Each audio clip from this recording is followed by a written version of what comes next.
아멘. 오늘 함께 나누실 말씀은 마태복음 7장 12절의 말씀을 같이 보도록 하겠습니다. 마태복음 7장 12절의 말씀, 우리 한 절 말씀이니까요, 같이 봉독하도록 하겠습니다. 읽습니다. 시작. 그러므로 무엇이든지 남에게 대접을 받고자 하는 대로 너희도 남을 대접하라. 이것이 율법이요 선지자니라. 아멘. 얼마나 이 말씀이 귀하고 소중한지, 이 말씀이 율법이고 선지자를 대표하는 말씀이다라고까지 얘기해 주시고 있는 것입니다. 그 내용을 함께 살피도록 하겠습니다.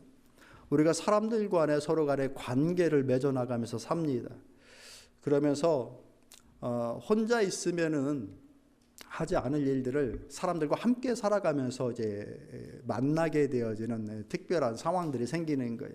그런 가운데 누구를 가르치는, 가르침을 주는 사람 혹은 가르침을 받는 자리에 있을 수 있습니다. 꼭 교사, 학생만이 아니어도 이렇게 보다 보면 참 도움이 되는 사람이 있고, 또 누군가에게 좀 좋은 길을 얘기해 주고 싶은 그런 사람들을 가끔 만나게 되는 것이잖아요. 그러니까 관계하면서 살아가다 보니까 가르침이라고 하는 것이 이제 나오게 되고, 이제 그러다 보면 또 비판이라는 것이 있어요. 평가하죠. 사람들을 평가하고 비판하는 그런 상황이 생길 수도 있고, 또 어떤 사람들을 내가 좋게 이렇게 대접하는, 환대하는 그런 상황들도 생깁니다. 그러니까 사람들 간의 관계 속에서 우리가 접하게 되어지는 것, 이 가르침과 비판과 혹은 대접이라고 하는 이런 일들, 이제 이런 상황들이 조금 각각 성격이 다르죠. 가르침이라는 것은 일방적으로 가르침이 되어서는 아무 효과가 없죠. 가르침을 받을 사람들이 준비가 되어져 있어야 그 가르침의 효과가 있는 거예요. 평생을 이제 교직에 계셨던 분의 그 얘기가 이 교육의 힘이 엄청나다라는 거, 대단하다라는 거.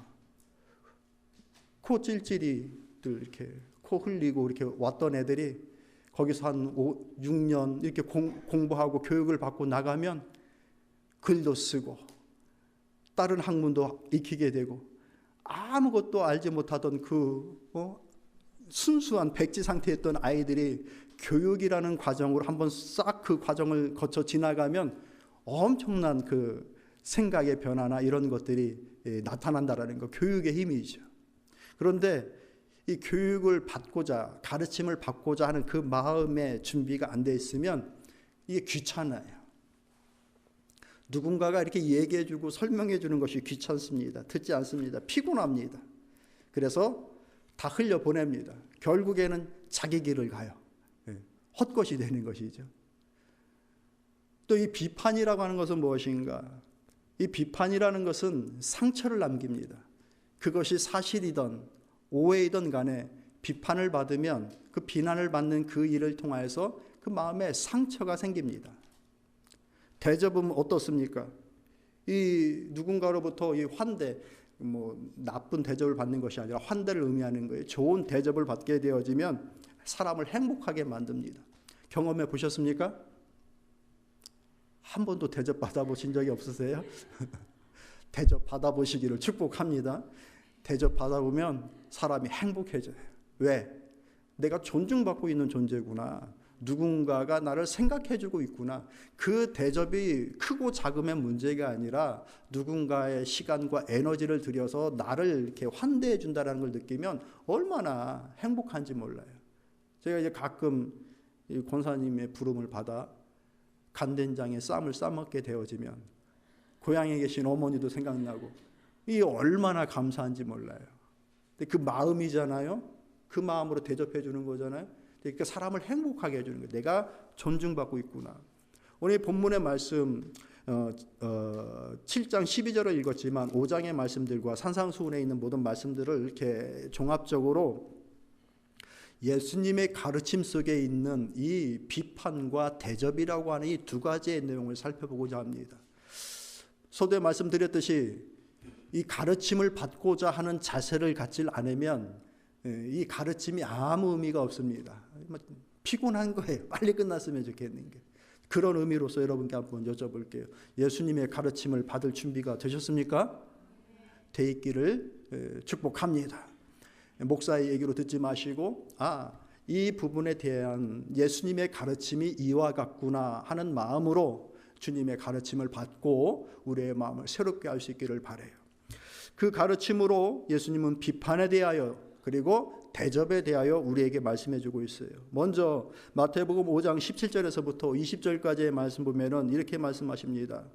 내가 율법이나 선지자를 폐하러 온 줄로 생각하지 말라. 폐하러 온 것이 아니요 완전하게 하려 함이라 라고 말씀하십니다.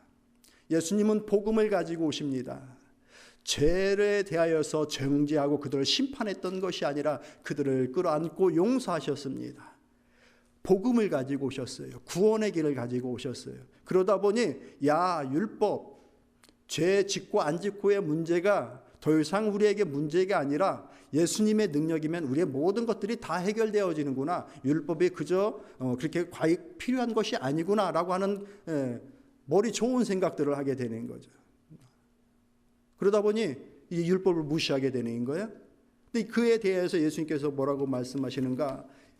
얘들아, 제자들아, 너희 모든 백성들아, 내가 온 것은 율법을 폐하러 온 것이 아니라 율법을 완전하게 하기 위해서 온 것이다.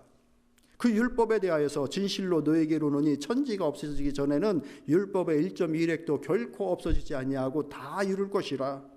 그러므로 누구든지 이 계명 중에 지극히 작은 것 하나라도 버리고 또 그같이 사람을 가르치는 자는 천국에서 지극히 작다 일컬음을 받을 것이요 누구든지 이를 행하며 가르치는 자는 천국에서 크다 일컬음을 받으리라. 내가 너에게 이르노니 너희의 의가 서기관과 바리새인들보다 더 낫지 못하면 결코 천국에 들어가지 못하리라. 여기서 말하고 있는 서기관과 바리새인들은 누구예요? 율법 박사들이에요. 율법에 대해서 척척 박사들.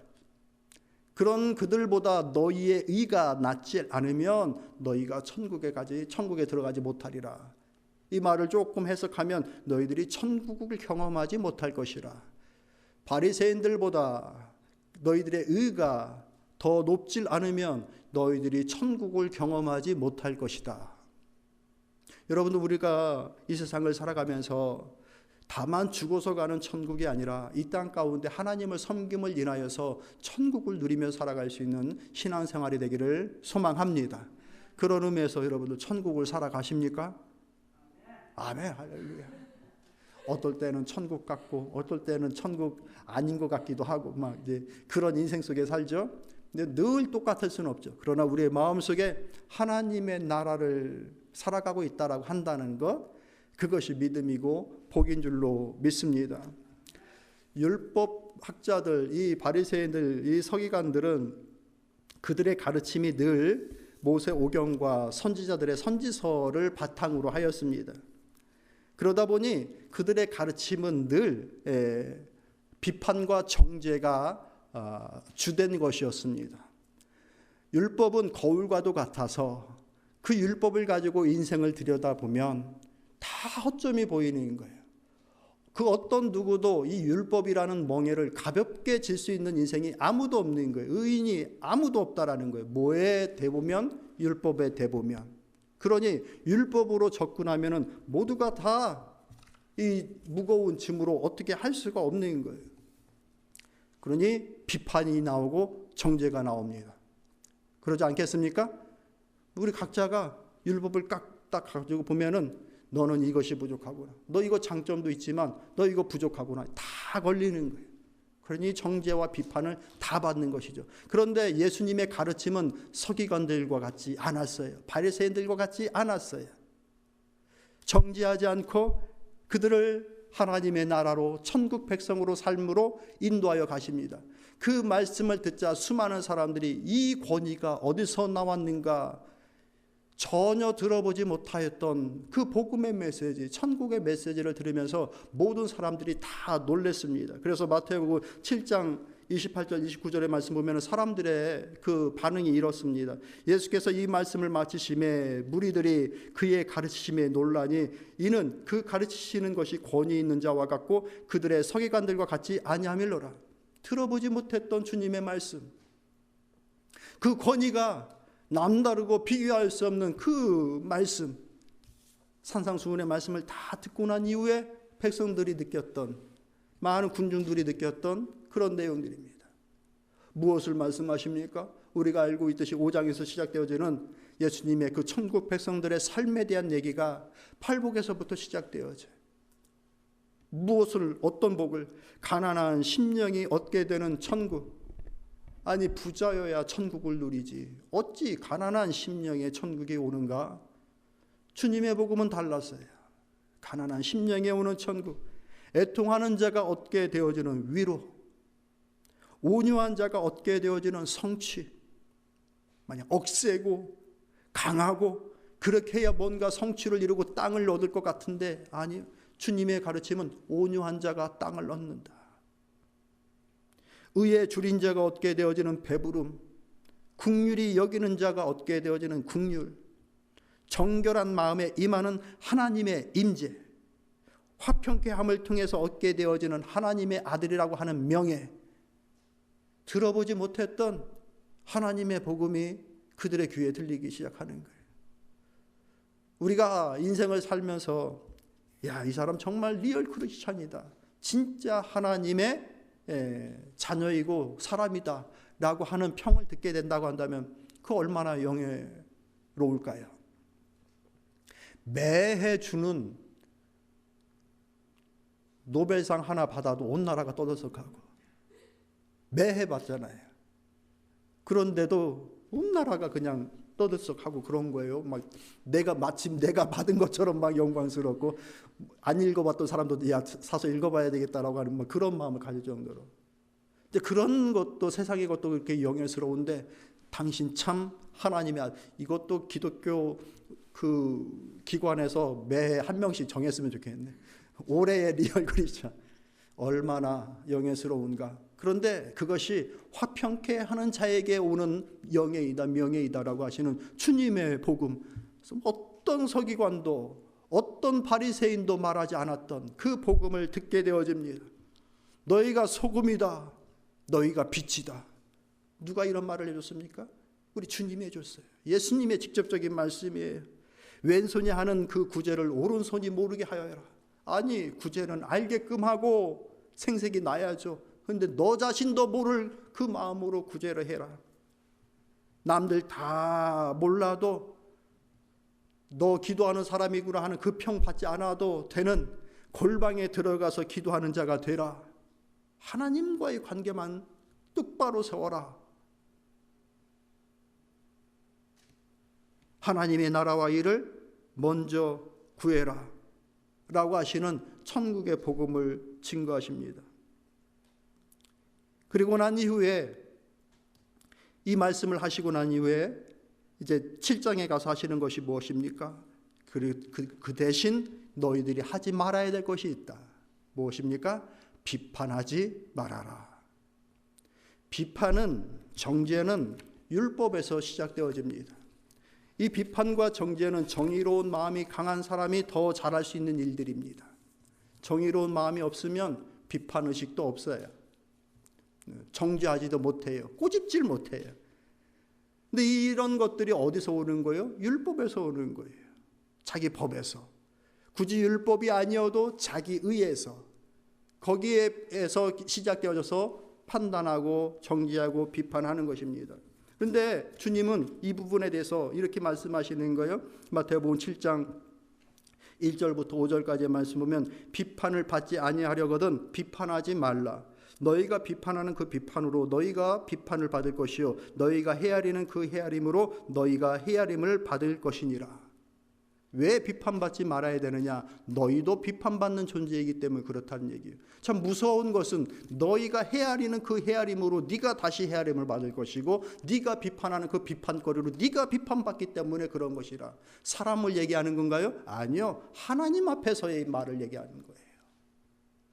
우리가 어떤 누군가를 비판하고 정죄하는 그 일이 다른 사람들이 나를 정죄하고 비판하는 것으로만 끝나는 것이 아니라 내가 생각하는 그것을 통하여서 하나님 앞에 쓰게 된다는 얘기예요. 그러니 이것이 얼마나 두려운 일인가. 그러면서 말씀하십니다. 어찌하여 형제의 눈 속에 있는 티는 보고 내 눈 속에 있는 들보는 깨닫지 못하느냐. 보라, 내 눈 속에 들보가 있는데 어찌하여 형제의 눈에서 말하기를 나로 내 눈 속에 있는 티를 빼게 하라 하겠느냐.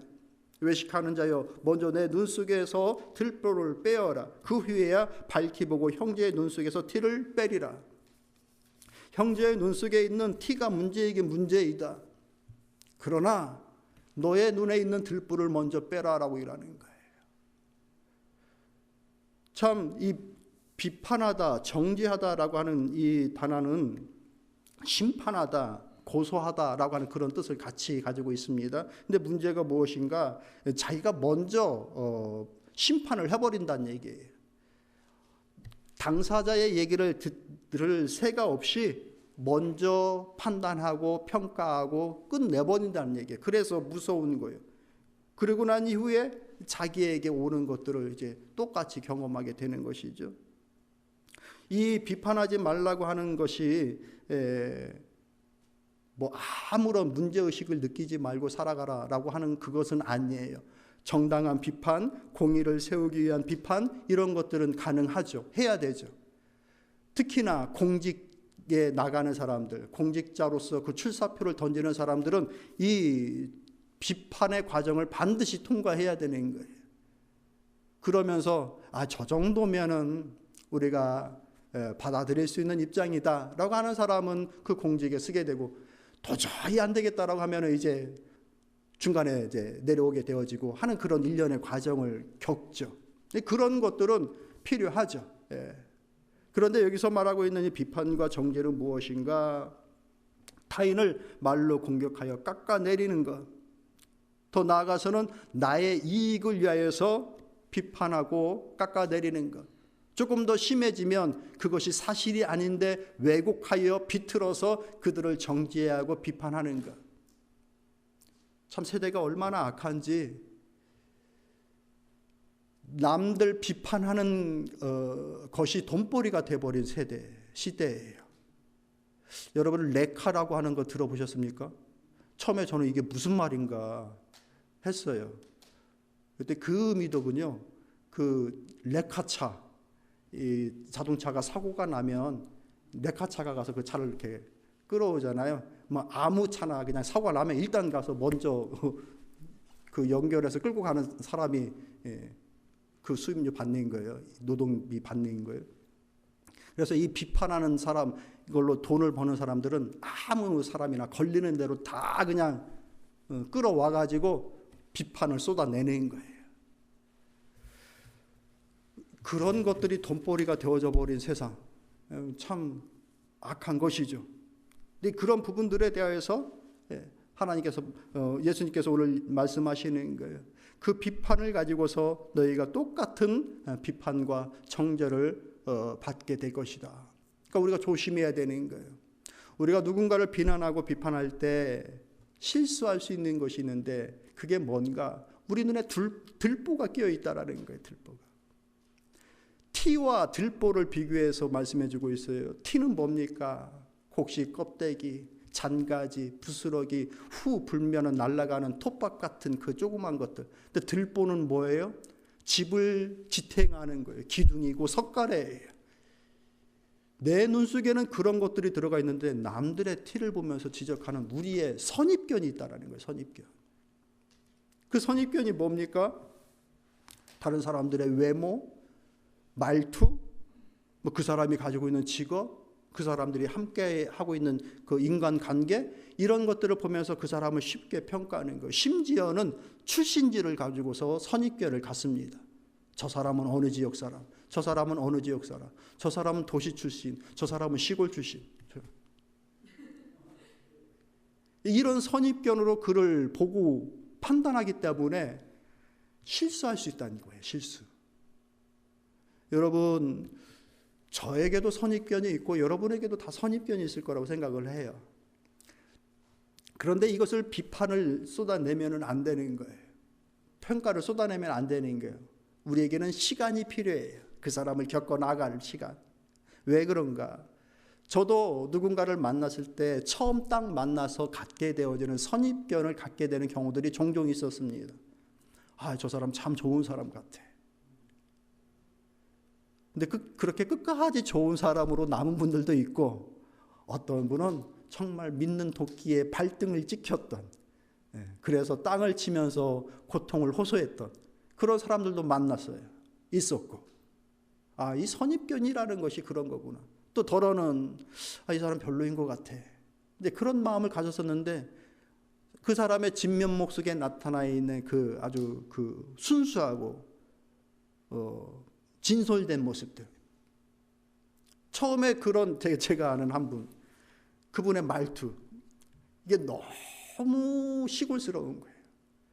그래가지고 이분에게 그 호감이 안 가는, 그러니까 행동이나 이런 것들이 너무 그런 거예요. 그런데 정말 그분이 가지고 있는 그 순수함에 제가 반해버리고 말았어요. 그게 아마 몇 년이, 거의 10년 가까이 이렇게 알고 지냈던, 물론 이렇게 가까이는 안 했지만 종종 계속해서 보는 과정 속에서 이분이 가지고 있는 그 순수한 그 모습을 새삼 놀라게 됐었어요. 선입견이 그렇게 무서운 거구나. 우리에게 이 들보를 빼라라고 말씀하시는 거예요. 그런데 마치 자기에게 들보가 없는 것처럼 정지하고 판단하는 바리새인, 그들을 향하여서 우리 주님께서 뭐라고 말씀하십니까? 외식하는 자들이라고 말씀하십니다. 이게 무서운 거예요. 외식하는 자들, 마치 너는 그러지 않은 것처럼. 율법학자들이 그랬거든요. 그 당시에 자기들은 다 멍에를 질 수 있는 것처럼 백성들에게 율법의 멍에를 딱 쥐어놓는 거예요. 사실은 자기들도 못 지는 거거든요. 예수님께서 뭐라고 지적하셨습니까? 그 유명한 말씀, 하루살이는 걸러내면서 낙타를 삼키는 자들이라고 얘기를 했잖아요. 나 율법 지키는 사람이야. 날파리 같은 거 먹을 수 없어. 기름 먹을 때 체에 걸러서 조심스럽게 그렇게 행동한다고 하면서 정작 그들의 말과 행동 속에는 날파리가 문제가 아니라 낙타를 집어 삼키는 그런 모습을 보이고 있었다라는 거예요. 그런데 마치 자기는 그러지 않을 것처럼 다른 사람을 비판하고 정죄하는 그 모습, 외식하지 말라라고 일하는 거예요. 그러면서 이제 산상수훈의 마지막 부분 7장에 들어서 오늘 우리가 함께 읽은 본문의 말씀을 주시는 겁니다. 다시 읽어볼게요. 마태복음 7장 12절의 말씀 여러분 읽어보세요. 시작.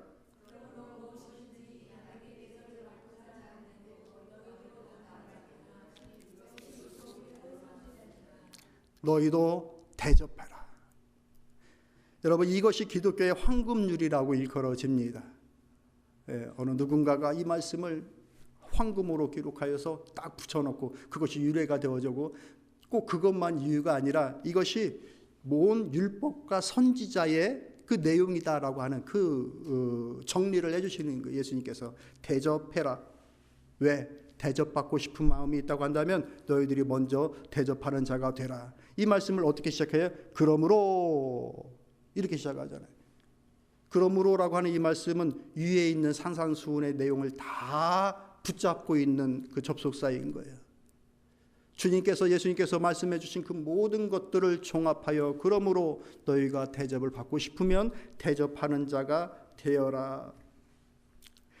너희들이 의가 율법학자들의 의만 못하면 결코 천국을 경험하지 못할 것이다 라고 이렇게 말씀하셨죠. 마태복음 5장 20절 말씀 보면 내가 너희에게 이르노니 너희 의가 서기관과 바리새인들보다 더 낫지 못하면 결코 천국에 들어가지 못하리라. 우리의 의가 어떻게 저들의 의를 뛰어넘을 수가 있을까? 바로 그 얘기를 해주고 있는 거예요.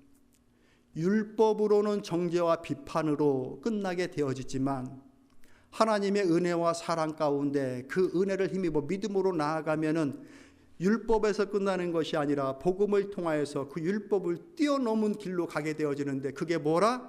대접이라는 거예요.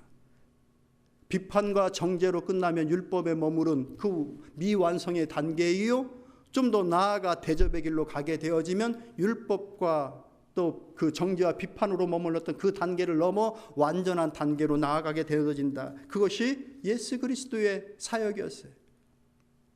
믿으십니까? 예수님의 사역도 마찬가지로 오셔서 너 이런 죄 잘못됐어, 너 이런 죄 잘못됐어 라고 끝났다고 한다면 율법 그 학자들과 뭐가 다르겠습니까? 서기관들과 뭐가 달랐겠습니까? 그러나 우리 주님은 죄를 지적하셨으면서도 그 죄에 대하여서 수용하시고 죄인에 대하여서 수용하시고 그들을 구원하셨어요. 죄를 용서하시고 그들의 영혼을 구원하셨어요. 그러나 율법은 구원의 길까지는 가지 못하는 거예요. 딱 정죄하는 것까지 가게 되는 거예요. 주님이 자신이 대접하는 자로 오신 거예요. 자기 몸을 죽이심으로 대속물로 자기 자신을 대접하여 온 인류에게 주셨어요. 믿으시길 바랍니다. 주님 자체가 대접하신 분이에요. 먼저 대접하시고 너희는 너희 십자가를 지고 나를 따라오라라고 말씀하셨어요. 주님이 대접하지 않고 너 십자가 지고 날 따라오라라고 말씀하시지 않고 주님이 먼저 십자가 지시고 나를 따라오라고 말씀하셨어요. 주님이 대접하시고 너희는 나의 양을 먹이라라고 말씀하셨어요. 먼저 대접하신 그 주님이 우리에게 그와 같은 삶을 같이 살아갈 것을 요구하고 있는 것입니다. 우리의 신앙을, 우리의 믿음을 더욱더 완성의 길로 가게끔 하는 것, 율법에서 머무르는 것이 아니라 예수 그리스도의 복음을 믿고 그 복음의 길로 나아가는 것, 대접하는 자의 삶을 살아가는 것, 그것이 우리를 더욱더 완성의 길로 이끌어감을 믿으시길 바랍니다. 잘 지적하는 것, 정의로운 마음이 강한 사람은 더 잘할 수 있을 거예요. 그러나 그것이 완전한 것이 아니라고 분명히 주님은 말씀하셔요. 내가 율법을 깨러 온 것이 아니라 완성케 하기 위해서 왔다라고 하시면서 온 율법과 선지자의 같은 내용이다라고 하는 것이 반복적으로 나오는데, 오늘 읽은 7장 12절의 말씀과 뒤에 나오는 마태복음 22장 37절 39절까지의 말씀 보면은 똑같은 결론의 말씀을 주시는 게 있어요. 이렇게 말씀하십니다. 예수께서 가라사대 내 마음을 다하고 목숨을 다하고 뜻을 다하여 주 너희 하나님을 사랑하라 하셨으니 이것이 크고 첫째 되는 계명이요 둘째는 이와 같으니 내 이웃을 내 몸과 같이 사랑하라 하셨으니 이 두 계명이 온 율법과 선지자의 강령이라. 대접하는 것이 선지자와 또 율법의 내용이고 또 하나님을 사랑하고 이웃을 사랑하는 그것이 온 율법과 선지자의 강령이다라고 하는 이 두 가지의 내용을 똑같이 얘기해 주고 있어요. 그러니 이 사랑한다라고 하는 이 말씀을 치환하여서 우리가 같이 적용할 수 있는 게 뭡니까? 대접하는 거예요. 대접하는 거. 내가 먼저 대접하는 거. 대접한다라는 것은 내가 받고 싶은 그것을 먼저 해주는 것을 의미하는 겁니다. 여러분 사랑받고 싶으십니까? 안 받고 싶어요.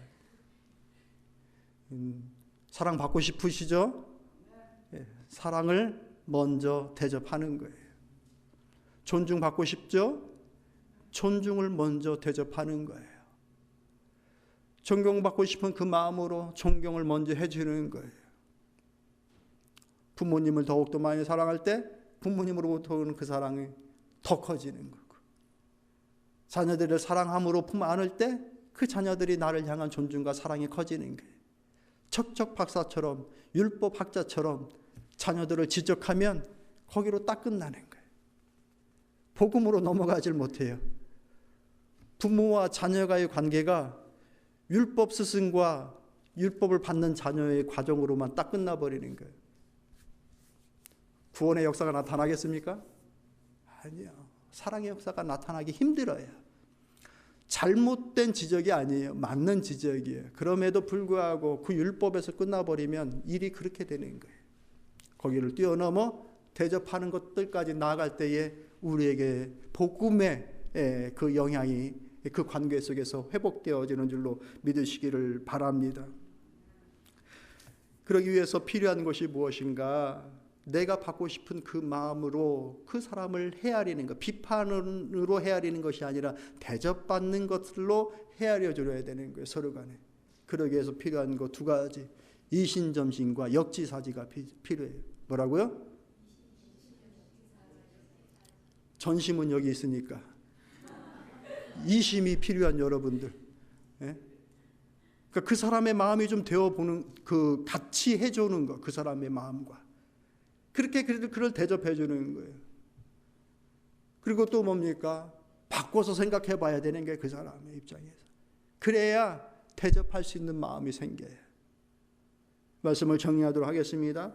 우리 주님께서 분명히 말씀해 주시는 거예요. 내가 율법을 폐하러 오지 않았다. 완전케 하기 위하여서 왔다. 라고 하시면서 말씀을 주셔요. 그런데 이 말씀 속에 이것이 온 율법과 선지자의 강령이다라고 하면서 뛰어넘고 완벽하게 해야 될 그 내용에 대해서 두 가지를 지적해 주고 있는 거예요. 첫 번째, 비판하지 말아라. 대접해라. 이게 온 율법과 선지자의 강령이다. 사랑해라. 내 하나님을 사랑하고 내 이웃을 사랑해라. 이것이 온 율법과 선지자의 강령이라. 이것을 뛰어넘어가라. 우리 주님은 이것을 완성시키기를 원하시는 거예요. 믿으십니까? 율법과 강령으로 끝나면은 복음의 역사 나타나지 않습니다. 10월달 우리 기도 제목이 뭐예요? 복음으로 든든히 서가는 교회 되기를 우리가 같이 기도하고 있는 거예요. 율법으로 든든히 서나갈 수 없어요. 거기에는 비판과 다툼과 싸움밖에 있을 수 없는 거예요. 그러나 복음 속에는 역지사지와 이신점심이 있는 거예요. 예수 그리스도의 은혜와 사랑이 있는 거예요. 받아들임과 기다려줌과 수용함이 거기에서 오는 거예요. 주님이 먼저 주시고 주님이 우리를 수용하셨으니 우리 또한 그 길을 걸어 나아가는 믿음의 길들, 복음의 길들, 그 일을 통하여서 우리의 마음에 천국을 이루는 것. 너희의 의가 서기관과 바리새인들보다 더 낫질 않으면 너희들이 천국을 경험하지 못할 것이라. 우리 주님의 말씀이에요. 이 말씀을 통하여서 천국을 다 누릴 수 있는 사랑하는 우리 성도님들 다 되시기를 축복합니다.